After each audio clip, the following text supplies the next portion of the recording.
دي فلوس.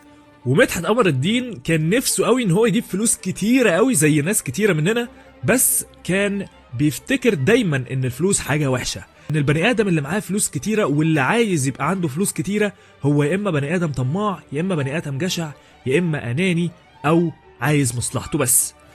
وفجأة في يوم من الأيام قرأ كتاب اسمه You're a bad ass at making money، أو أنت تبا في عمل المال بترجمة MBC2، وشبه الموضوع بأن هو شبه العربية لو أنت بتقيسها أن ممكن تسوقها تعمل حوادث كتيرة، وأن في ناس كتيرة بتسوق العربية بطريقة مجنونة، هل ده معناه أن العربية في حد ذاتها وحشة؟ لأ.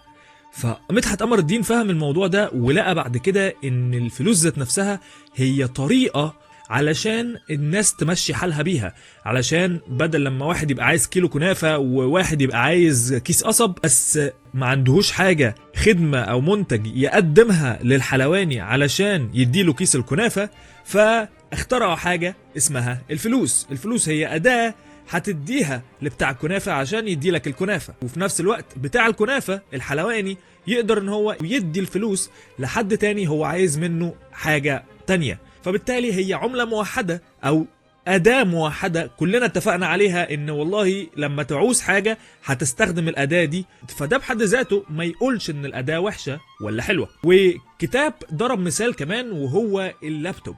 هل معنى إن في هاكرز كتيرة وإن في ناس بتحاول تهكر بالكمبيوتر أو باللابتوب إن اللابتوب ذات نفسه وحش؟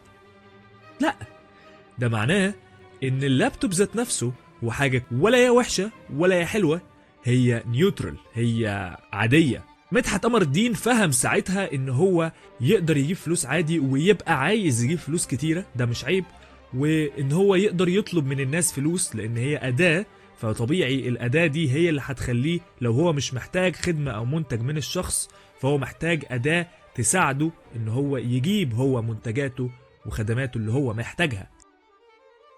كان معكم دكتور حازم عواد الدين، ذا كارير دكتور او دكتور الكارير. لو احتجتم اي حاجة في الكارير اتصل بالخط الساخن، كلمني على منصات التواصل الاجتماعي.